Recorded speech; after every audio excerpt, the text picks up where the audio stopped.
Monday morning. Hello, everybody, and welcome to Fantasy NBA Today, a sports ethos presentation brought to you by our great partners at FanDuel. My name is Aaron Bruski, and with me is the great Steve, Dr. A. Alexander, and today we're going to get you guys caught up after a massive weekend. We got a massive Monday night. Hope you guys had a great Thanksgiving. We'll start the show off here. We'll check in on Dr. A's My Guys, as well as my Bruski 150 players of the weekend. We will have our top 6 ads of the night, and then we will get into the drop zone. We'll do some drop talk. Doc, I want to say hi before I start talking about the news. How are you, sir?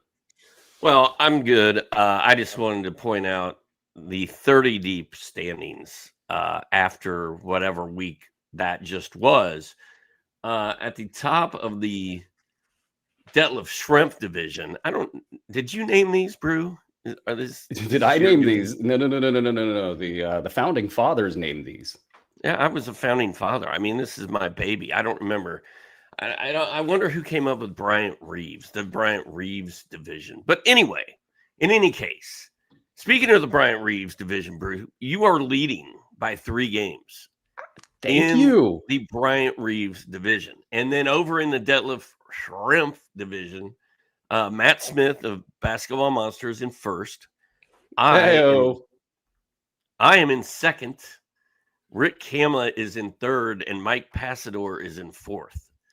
So we are a sports ethos connected people are holding 4 of the top 5 spots right now in 30 deep. We haven't talked about it much. I know people are worried about their own leagues and really probably don't care that much about ours, but I care. So I always wanted to shout us out that we're all doing okay in that league, despite some of us struggling with guys like Trey Murphy and Sadiq Bey. Sadiq Bey is actually carrying my team, but more on that later. Struggling with your ace. You're struggling with Ace Bailey, though. He's been good lately. He's been good. And I was holding my breath as you said that. I knew I had a good week in 30 deep. I wanted the top slot. I'm not going to lie. I wanted the vanity of it. I wanted to be in the lead after week 6, and we did it. So you're far. there. We're there. And everybody, like you said, it's a really competitive league. Josh Lloyd, Basketball Monsters, third in my division. Tom Carpenter of ESPN, fourth. Tom Carpenter, second. Tracy Faye, fourth. David Kleiss, fifth. Matt Satin, sixth. It's exciting stuff. I love being in the lead there. In the top 5 with 2 squads over at the main event at the NFBKC. Bunch of first place teams. I feel like the teams are doing well. So great start for everybody. Let's have a great start to the show. We got a ton of news. This is like when I saw the news board this morning, I was like, man, it's Monday. I got to drink more coffee. I got to get this thing going here. And let's do that. Joel Embiid played a season high 30 minutes in a double overtime loss to the Hawks. He had a decent stat line, 18 points and other goodies. This comes on the news of Andre Drummond, both having not a serious knee injury, but what looked like a hyperextension. These things are all over the board. If somebody misses a lot of time or they miss it, they practically no time. We just never know with these things. He trended towards missing no time. And my thought about this was that they just thought, hey, let's throw all of our centers out there. And the 2 old guys, we'll let them have as many minutes as they can handle. And then Adem Bona will get the rest.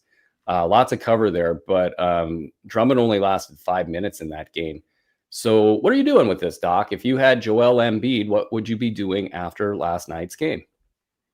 Well, I read something out there on the interwebs. I don't know how reliable it is, but I don't know that Joel Embiid played in overtime in that game. And he started the first overtime. I saw a lot of people complaining on Twitter about the lack of Paul George and Joel Embiid in an overtime game that they lost. I also heard reports of Joel Embiid possibly leaving the court in the third quarter and coming back. I can't confirm any of that, but I don't know, man. The whole way they're framing Embiid's injury and I don't feel like him and Nurse are on the same page. I feel like people in Philadelphia are just over this whole thing. I mean, hey, anytime Joel Embiid plays a game for your fantasy team, it's a win, right? Like, hey, he played. Let's go.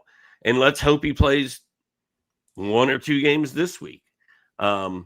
I don't really think it changes anything other than I'm more confused about Philadelphia than I was before. Yeah, it was really looking like that the handcuff strategy with Andre Drummond and Adem Bona was paying off like immediately. You're going to get Adem Bona as the last man standing there, and whatever minutes he would get would virtually guarantee late round value, because that's what he does. He gets out there, he blocks a couple shots, he gets a steal and some points and some boards, and boom, next thing you know, if it's really going well, it's early round value, but it could be mid round value pretty quick. Late round value, if he's the last man standing, is almost like a guarantee. So that's what it appeared to be. Then with Embiid, basically, I think the team's like, hey, man, if it's not now, it's never. And he was probably thinking the same thing. As Andre Drummond's leg is hanging by a thread and he's going to go give it a go. Well, I should get my butt out there and I should play, and we should see what we've got in the tank. And the fact that he got 30 minutes, pretty interesting for a guy that can't get on the floor.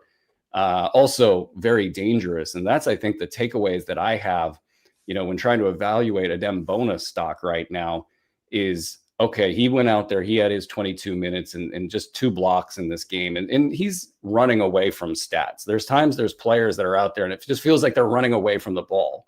Adem Bona kind of feels like that about 2/3 of the time out there. But the big picture is this, is if Andre Drummond at his age and his weight has a hyperextension of some sort and he's barely able to play, and you got the other guy, Joel Embiid, out there, can't play in back-to-backs, and if he plays 30 minutes, who knows what he looks like this morning. This is still time to pick up Adem Bona. So he's not the top waiver wire pickup. In fact, I just released before the show my waiver wire pickups of the week based on the high stakes leagues that I'm in. Go check that out over at sportsethos.com. Bona wasn't at the top of the list. He was, I think, at like 12 or something. But if you have Andre Drummond, it's an easy handcuff. If you don't, I think Adem Bona's time, it's coming here soon. It's just a matter of when can he get a reliable run and when can the team start playing to his strengths as well. Because when he's out there again, it's kind of just a hodgepodge of stuff Adem Bona does. He's out there setting screens at the logo, kind of looking really out of his element. And you got all these guards playing for Philadelphia and they're out of whack. And one more thing on this before we get to some other news here is Tim Bontemps of ESPN actually took this topic on, and he didn't have any nuggets of news in there, but it feels very much like Philadelphia is fine going beyond Joel Embiid, or moving on, I should say, from Joel Embiid and Paul George. They'd probably trade these guys in an instant if they could get anything for them, or if anybody would even just simply say yes. Nobody's going to say yes to those trades. So I think with the young guys playing well, they're actually willing to phase these guys out. And if there's some pouting going on, Doc, that's probably the source of this, is both Joel Embiid and Paul George know that they're not the franchise. They're not even a priority in Philadelphia anymore. And my question for all of the Philadelphia assets is, if they're going to keep losing games, I believe they're 10-9 right now, and their centers are completely busted up, pretty soon that nightmare scenario for Tyrese Maxey that everybody was worried about, it starts to come and play a little bit without a center. And if Adem Bona can't play well and get, kind of get them through whatever this is going to be, they could start dipping in the standings bad. And you start to see a lot of guys get impacted by that. So I don't know if you have any follow-up thoughts on that. I know we got a lot to get here and we took on a big one at the top. Quickly, Bona, it's not a matter of if Bona is going to produce at some point this season. It's just when. And it could be between now and Christmas that he blows up and starts going off. It could be in February or March. But one way or the other, we saw what Bona did late last year. And as hard as it's been to stomach him this year, it's going to happen. It's just a matter of when. Right. And timing that, of course, with roster space is the big challenge there. Timing this news with all this news is the big challenge for us. So we'll try to speed it up here. Mark Williams off the injury report for tonight's game after a 1-game absence. The calf, everybody's talking about the calf, or calf, as Andre might say, is it's good news here, folks, from Mark Williams. Trey Murphy missed 2 games. Now this one's a little bit bigger news. What's your read on this, Doc? I mean, 2 games out of nowhere, right elbow soreness. I know he's shooting a lot, but come on. I don't know, man. He's in my 30 deep lineup, which locks tonight. I'm not taking him out unless they tell me he's ruled out for the whole week, because I need him in there. So As much as anybody out there, I need Trey Murphy to play. I don't know, man. I pray that this is just a game by game thing, and doesn't turn out to be a huge deal. But man, he misses one more, I'm officially going to be worried. I don't know if there's an obvious pickup even in New Orleans, because it's like totally random right now. You got Derek Queen running the team every 3 games or so, and all sorts of random stuff. You got Jordan Poole coming back. Yeah, Micah Peavy playing ball. And Doc, I don't know if you could see the private chat for podcast listeners. Andre's taking it back to the old school when Doc had to say, hey, can we go with 1,000 words instead of 10,000 words? He feels as if this news segment is dragging out. I feel like it is as well. Jared Allen will miss approximately 1 week. So that's kind of new news, but it's opening up that rotation big time for Cleveland. LeBron missed Sunday's game, and this was a really interesting one. There was one tweet by one reporter, and I can't remember which one it was, that made it seem as if LeBron now all of a sudden was in question to play in back-to-back games all season. It felt like that was just the wording of the tweet. Kobe Price, I believe it was. And that didn't get followed up with anybody else reporting anything. And it wasn't on Price. It wasn't like his report was bad or anything. It was just the slight wording of it. But are you worried at all that LeBron rests on back-to-back, say, for like a couple months here or a month here? Or do you just think he's going to go? No, I kind of expect him to. Dude's 40. He's 40 years old. He already missed a huge chunk of time. I mean, there's no reason to rush him back. The Lakers are doing better than we thought they were going to do, or at least some of us. So no, I fully expect LeBron not to play in both of them back-to-back. Yeah, well, he's going to. It looks like he will play in this one. So that's the early line on this game. So we'll keep an eye on that. Do we know that though? Do we know that he's playing in both of them? I didn't see a probable designation, but I thought I didn't see an official probable designation, but it felt but he did not play. He did not play on Sunday, right? No. Right. So yeah, I fully expect him to play in the next one, but yeah. Interesting stuff. I may have misunderstood your question. I'm not sure. I probably asked it poorly. Alex Sarr out Monday. How concerned are you there? Well, like what's his face? My forward from New Orleans, Brew. We were just talking about the guy. I have Alex Sarr on my team as well, and now he's hurt and already ruled out for Monday. I'm just hoping that's the front end of a back-to-back. It should be Vucevic time on Monday night. Go ahead and add him to the list of streamers for tonight. Trey Murphy. That's the other guy. Yeah, I have Murphy and Sarr on my 30 deep team. So that could be a rough week. Yeah, we got John Collins. He had a decent game this weekend, 21 points. Up. Yeah, I'm still very skeptical again about this. And I had Collins as every freaking year. It's like John Collins is on my team somehow. Don't want him there, but he gets there. 21 points, 4 boards, 3 blocks, and a 3. What do you think? Is he good? Like, what are we doing? Clippers are terrible, man. Like, who knows what's going to happen there?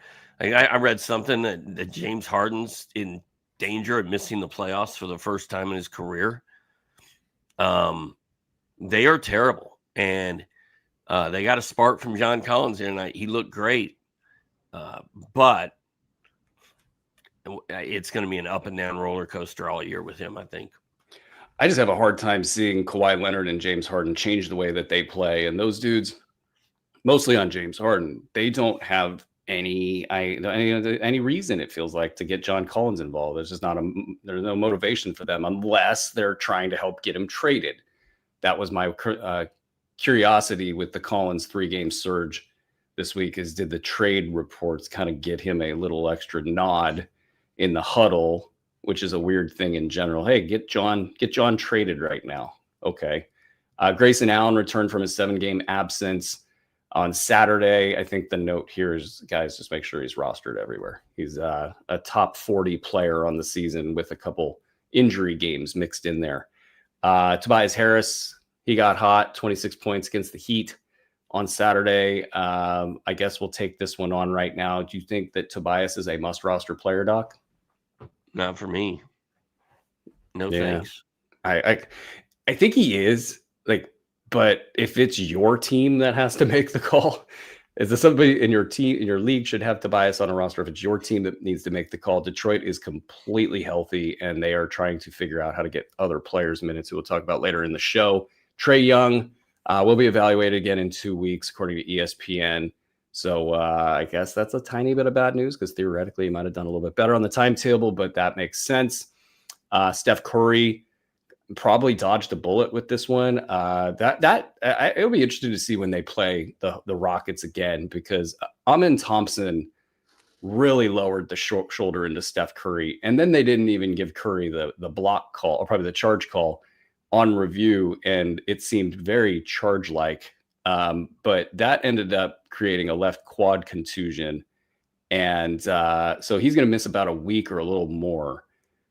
I don't know that there's any news here, but I guess is there anything you're doing as a result of this news? Is it changing your outlook on any players there?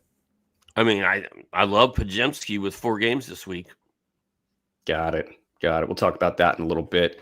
His brother is joining the team. I don't know that that's impacting fantasy leagues. Giannis returned from a 4-game absence that I think was on the low side for his groin injury.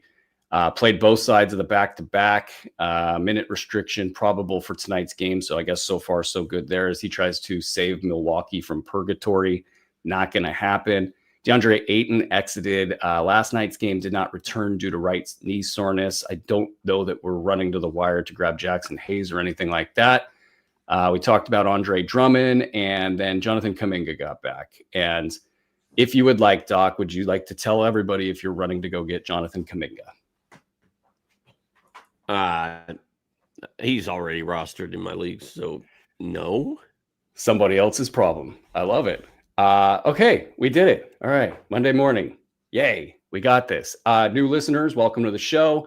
Head on over to sportsethos.com, check out a membership, and if you are looking at any of these players and making ads while you're doing that, head on over to YouTube, youtube.com/sportsethos. Subscribe to our show. We've got all sorts of content going out on YouTube, and you won't find it at the website or wherever else that we're talking about. Get on over to youtube.com. Subscribe to the show. Dr. A, who are your guys of the weekend? I'm just going to shout out Jalen Johnson. We talk about him every week, I think. His last game, he had 41 points, 14 boards, 7 assists. In November, he's at 24 points, 10.5 boards, 8 assists, 1.6 steals, 2 threes. Just balling, dude. And I know there's injury concern out there, but I mean, at this point, I feel that way about every player in the NBA. So bygones be bygones with Jalen Johnson, and just let him rip. Do you want my second guy now, or would you like to talk about Jalen? Yeah, let's get I just want to say good job, Jalen Johnson. 3 years ago, he really just we got Kyle Kuzma out of a great thing, and I always bring that up. But no, Jalen Johnson, great job, and please stay healthy. That's all I got. Yeah. You want my other guy? Sure. Sadiq Bey is carrying my 30 deep team. He was like my 10th round pick or something in 30 deep. He had 22 and 11 his last night out. He scored between 18 and 22 points in his last 5 games. In that 5-game stretch, he has 8 steals and 13 3-pointers. Dude's just balling for New Orleans, man. I'm really feeling Sadiq Bey right now. I've got him in most of my leagues.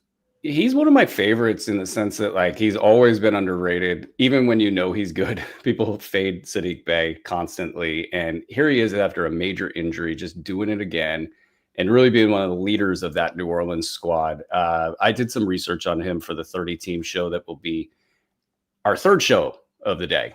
And he's basically a top 90 guy over the last 3 to 4 weeks. It's ups and downs. It's been all the way up right now. And I don't know. It just feels like he's going to survive. I don't know if he's going to be top 90 the rest of the season, but I think you can at least call him a late round guy, at least for the foreseeable future. New Orleans is getting healthy. That's my only issue with this right now. And they haven't figured out a way to get rid of Zion Williamson. And until they do, it's going to be really, really uneven for this squad. You're going to have the Zion games, and then you're going to have the Derek Queen games. And somehow Sadiq is just going to see his way through that, is what it feels like.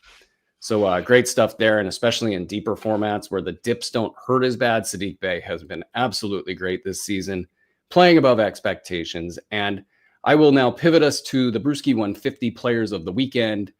And basically, Reed Sheppard and Amen Thompson rose to the top of my list of guys to talk about, because a lot of people are pissed about Amen Thompson. And I don't think people realize how good Reed Sheppard has been. Now, Reed was ranked at 55 and 71 in 8 and 9 cat leagues, respectively, in the B150. And he was drafted somewhere between 90 and 120. First week, 2 weeks of the season, early season punchline. And now he's kind of the lead story there in Houston from a fantasy perspective, because Alperen Şengün is good, and that Kevin Durant is good. They're both good, and they're fighting for the top of this team. Amen Thompson just hanging around the top 75 lately.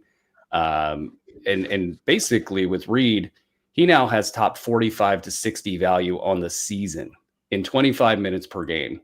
He's getting you 14 points, almost 3 triples, 3 boards, 3 assists, and 2.3 combined defensive stats. And the cool thing here is, because Houston's only played 17 games, he's not showing up where he probably could show up in the cumulative ranks. And those do actually matter, folks. He'd be like a third or a fourth round guy if he'd played 20 or 21 games, as some of these teams have played. So there might actually be some room to buy low. I think people are pretty happy with Reed Sheppard right now, but they don't know how good he's been. And then on the other side, Amen Thompson, just 1.8 combined defensive stats compared to Reed Sheppard's 2.3. I don't think anybody saw that coming this season, except for, I guess, us. This defensive production for Amen Thompson is going to be the only thing that saves him in his, whether it's his per game rank or his season long cumulative rank. He has to crank those things up, because I don't think Kevin Durant or Alperen Şengün are going to give up the ball. And Amen Thompson is just kind of sitting there hanging out. And it's pretty painful there for folks who grabbed Amen Thompson. So I saw you got back there, Doc. I saw you took a little break. Felt like it was a good time to monologue, as usual. I went and took a nap. No, I felt like I felt like Bono in U2 at Live Aid when he abandoned his bandmates and dove down into the crowd to dance with those girls, and was gone for like 10 minutes, and the band wanted to quit, fire him, and all that. That's how I felt when I left you. That actually happened?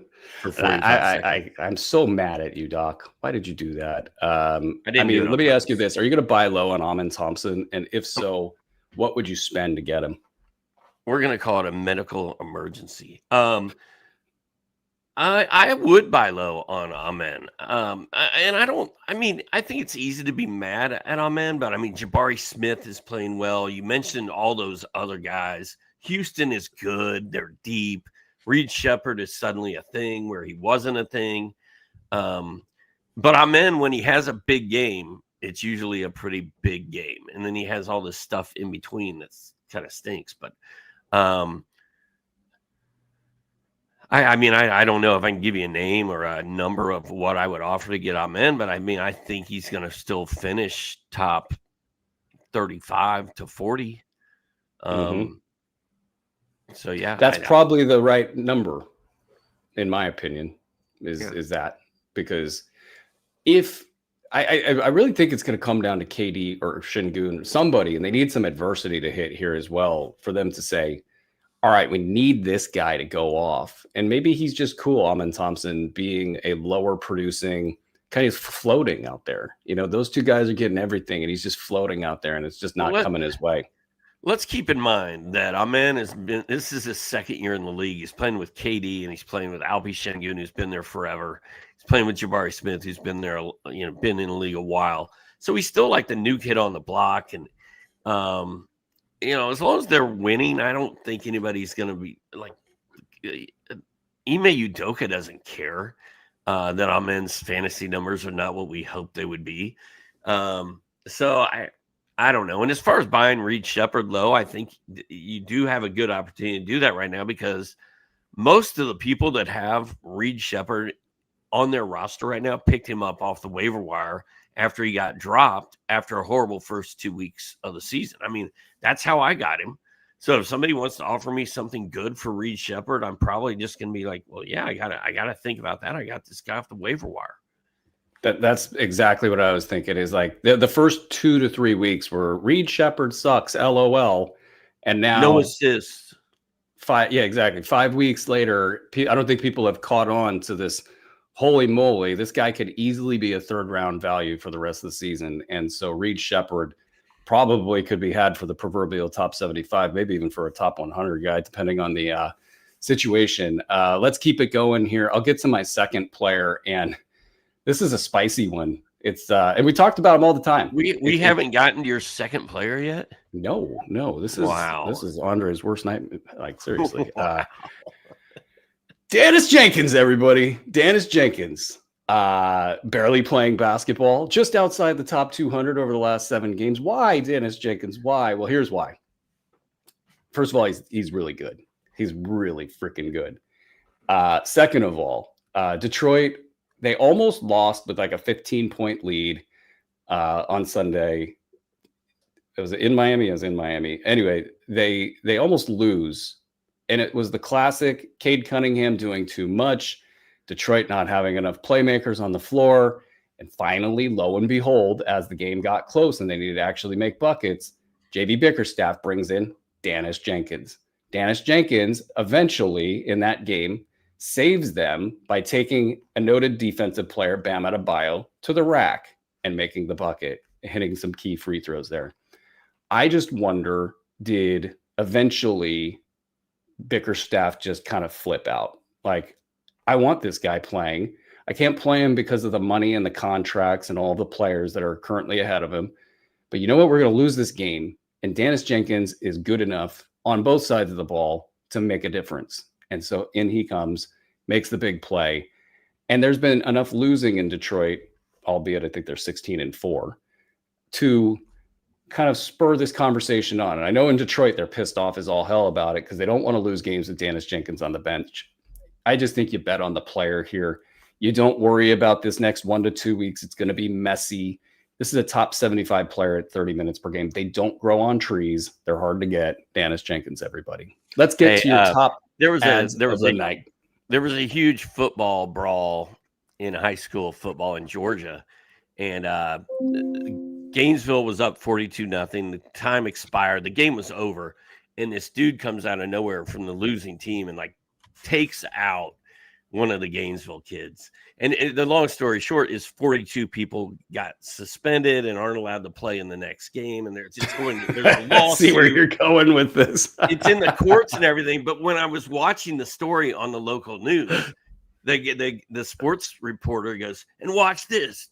Like Leroy Jenkins out of nowhere. No way. And it was incredible. It made my heart. They did that? Feel good. Oh my God. He used the Leroy Jenkins reference on the local news. For a brawl, a 40-player brawl, a Leroy Jenkins reference. Somebody going rogue. Well, it probably feels like to a lot of people that's what it's going to take in Detroit to get Dennis Jenkins on the floor. He's getting dropped. I know you got him in drop talk, and rightfully so. Like, I mean, people are not taking a guy that's playing 0 minutes or 7 minutes or whatever minutes per game. Like, they're just not. And I'm here to tell you to do the opposite, to pick him up. Pick him up. On a two-way contract. All right, let's get to the top 6 must-add players of the night/weekend. Doc, kick us off. When I was looking at my draft in my 30-deep team this morning to see what I could have done differently than Al Horford, I discovered that Tommy Beer took Jay Huff 2 picks before it was my pick when I took Al Horford. If I had Jay Huff instead of Al Horford, I would be so set in that league. But I don't. I have Al Horford. It sucks. Jay Huff, starting now for the Pacers, better than Isaiah Jackson. He's been in double figures in 4 straight games. He started in 2. He leads the NBA in blocks at like 4 a game. Pick up Jay Huff. He bangs threes. I'm Jay Huff is starting to live up to the hype I placed on him in July, and then kind of got off and ruined it for everybody. No, Jay Huff is it's the entire Indy team for me, and I'll talk about this all day today. It just feels like once they're good and the point guards and the players are back, somebody like Jay Huff can actually get going, and that's been the case. He's had a top 75 week. I also break down where I rank Jay Huff in my waiver wire column released earlier today. Great stuff. I will take one Malik Monk. And Mr. Monk had 34 minutes in last night's game, 21 points, 6 rebounds, 6 assists, 1 steal, 2 blocks, a 3. He also had comments in the locker room about being frustrated about certain players not passing the ball. My power rankings for that would be DeMar DeRozan at 1 and Zach LaVine at 2, and on and on and on we go. But here's the thing with Monk. He has been a top 50 player as recently as last year for stretches when he was given the ball and told to go. He's actually one of the few good basketball players that the Sacramento Kings have. Eventually, they will kind of stupidly fall into that. And the question is, can you have Malik Monk at that time? I don't know if he's going to be better than a 150 going forward. He hasn't been this season because the Kings are the Kings. But that's a lot of value there. So I value Malik Monk. Doc, who's your third must-add player of the night? Staying with the Pacers, they're winning games now. They should be tanking, but now they're starting to win games. It's because Jay Huff is balling. It's also because TJ McConnell and Benny Mathurin are balling. TJ McConnell in November, 10.5 points, 4 rebounds, 6 assists, 1.1 steals. He does have 4 straight games where he has not made a 3-pointer. So if you need 3-pointers, I don't know that TJ McConnell is where you want to go. But TJ McConnell, much like Reed Shepherd, but not to the same extent, is playing well enough that I think he deserves a roster spot. Love me some TJ McConnell. Every shot that dude ever makes looks like it's never going to make it to the rim, and somehow it just sort of scoots in. He's a top 75 guy when he's at his best. Top 100 or 125 seems damn likely going forward. And I bet he's a part of their mid-season push. Pacers to the playoffs. I got my number 4, or our number 4 must-add player of the night, I should say. Jalen Tyson. I feel like it's time to stop mentioning him in pickups and waivers and all the different places, because he's literally been a top 80, 100 player almost every game of the year. Like, I think he got knocked out with a concussion and wasn't a top 80 or 100 player in that game. His consistency is off the charts. 17 points, 5 triples, 5 boards, 2 steals, 2 blocks in this game. Cleveland is all sorts of banged up. He seems like the guy they're going to rely on. Can we retire him from this column, show, segment? Well, I do think that this whole Jared Allen being out for a week thing is going to benefit Jalen Tyson. I also know that Jalen Tyson is still only 15% rostered in Yahoo leagues, for what it's worth. There's a lot of leagues where Jalen Tyson is still available. I'm just saying, just go make sure he's not. So we're just going to bring him up every time. Okay, it's the Jalen Tyson commemorative must-add players of the night, and we're on number 5. Number 3. Number 5. You're 3 on my our list. 5. Number 3 on my list. Number 5 in our hearts. Brandon Podziemski. I mentioned this earlier. Steph Curry's out all week. Golden State plays 4 times this week. Podziemski, who I've been mad at for most of the year, has scored in double figures in 4 of his last 5 games. He's getting rebounds, assists, steals, and threes. Without Curry, I think this should be a huge week for Podziemski. And really, if games matter and he's sitting on your waiver wire, he might be the number 1 pickup for me this week. He's got a shot here, and hopefully he can just lean into it and do his thing. My number 3 and our number 6 must-add player of the night is Najee Marshall. He finally did it. He had a top 75 week of 3 games. This one was 18 points, 2 triples, 8 boards, 3 assists, 3 steals. look, I don't know how the return of Anthony Davis is going to impact things. I mean, Najee Marshall is clearly down in the pecking order when Anthony Davis plays basketball. But he has this funny way of scooting through and getting his value. And I think at least late round value should be in play. If you're looking at a short-term pickup, Najee Marshall could be your guy. Doc, do you have any honorable mentions for the folks? I think you were going to talk about KPJ and Ryan Rollins later, right? Yes, I do. Yes, I would like to. Thank you for that. Yeah. So I'm not going to talk about KPJ. I'm just going to say if he's available in your league, pick him up. Noah Clowney scored in double figures in 7 straight games until he had a major dud. I think it was on Saturday in a blowout. And they just didn't put him back in the game. But he had scored in double figures in 7 straight, was playing really well for Brooklyn. I still like Clowney. And then this dude, I keep saying, a guy named Micah Peavy. Peavy scored he scored in double figures in 3 of his last 4 games with 8 steals over that stretch. Decent rebounds. In deep leagues that I'm in, I'm dropping Dennis and I'm picking up Peavy. Don't you say that. Don't you say that. I can't believe you just said that. All right, it's fine. It's fine. Me by myself on Dennis Jenkins Island. Okay. Was that it? The step on you?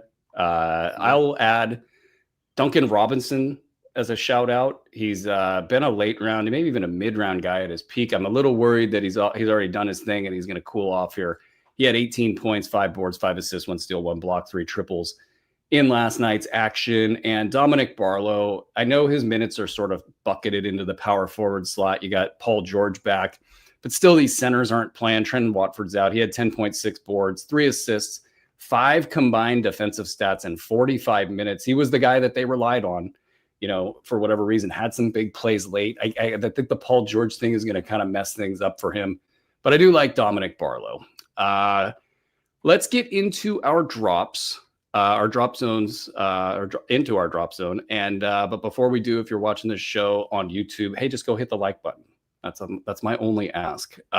Okay, Doc, top 4 drops from last night. Who you got?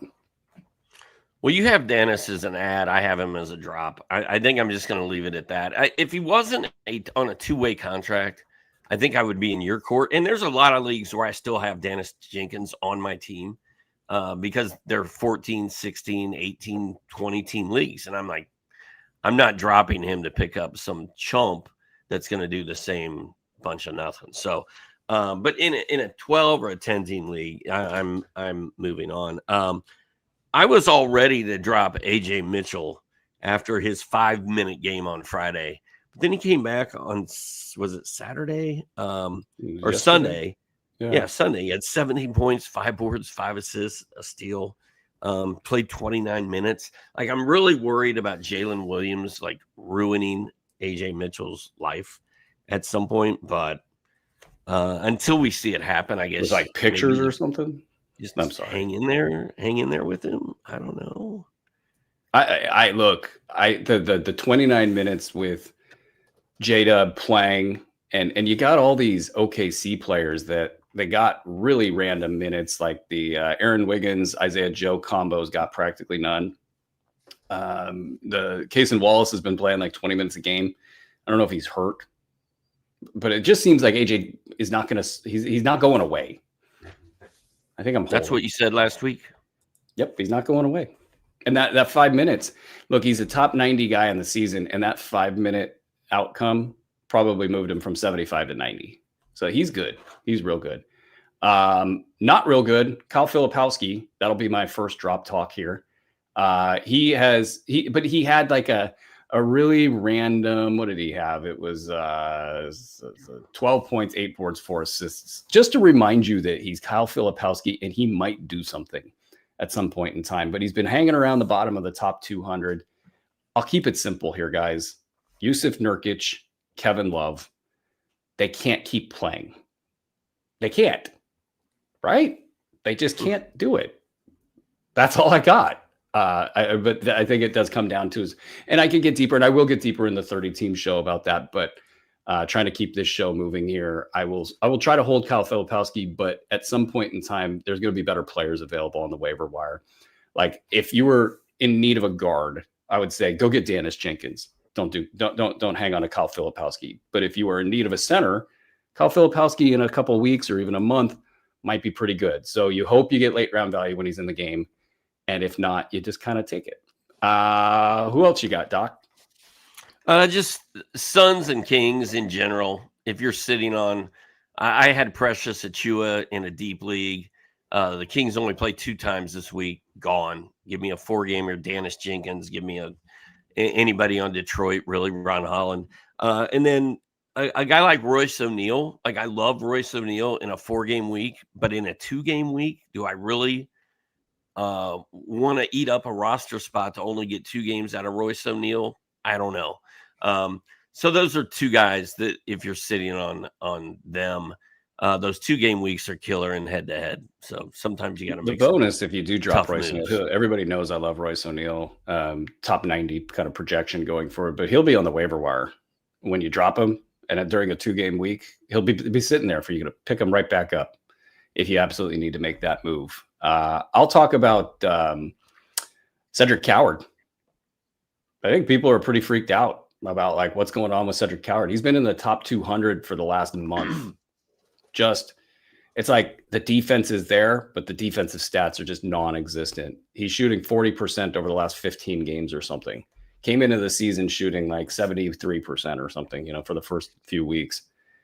It's all leveling out to late round value, and I love Cedric Coward as a player. I will do what I can to hold here, and you got to love his position in Memphis as they implode. But it's been bad. It's been real bad. He's hanging out in the drop zone. Doc, you got any honorable mentions? Nope, I'm good. I'm going to shout out Tamani Kamara, continue to hold on to the rope. 19 points, 8 boards, 4 assists, 5 threes. No defensive stats in that game, but 38 minutes. That's all gravy. I think the San Antonio crew, if you grab them to stream and all of the time here for the Victor Wembanyama injury, I think you can move on. Keldon Johnson had a good game last night, but everybody else was kind of ho-hum, at least in terms of the streamer guys, actually bad even. So and I think with the San Antonio guys like Harrison Barnes and Julian Champagnie and guys Keldon, like it's going to be a different guy every night. And I feel like you're always going to be chasing the big one because Julian Champagnie went off the other night. And I was like, oh man, I got to go get him. And then, the next night it's Keldon. The next night it's going to be Harry B. So I think you're sort of like a dog chasing its tail with those guys. Indeed. I will just quickly mention Derek Queen.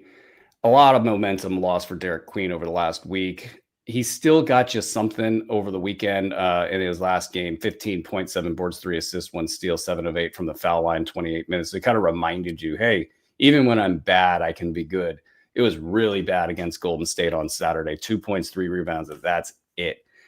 I think he's still a must-roster player, and we'll talk about Derek Queen at some other point in time, I'm sure. In one of the shows today, we will do a lot on Derek Queen. Doc, feel free to weigh in, but if you guys enjoyed the show and you like what we're doing here, go check out our free app. You can get it at either the Google Play Store or the Apple App Store, or find the link on our website to get to one of those places to get the app. It's got free news updates, stats, all sorts of good stuff. Check it out. That's going to do it for this show. We will be right back with our next show previewing tonight's action, so stay tuned for that. I will also be back later for the 30-team show, which will start pretty much right after that. So we got a big day of content here. Thank you, Andre, for putting up with us today. Doc, great show as usual. Big shout out to our content team, Mike Pastor, Kesson Paul, Mark Camaro, Tim Woodson, and William Harris, as well as our tech team.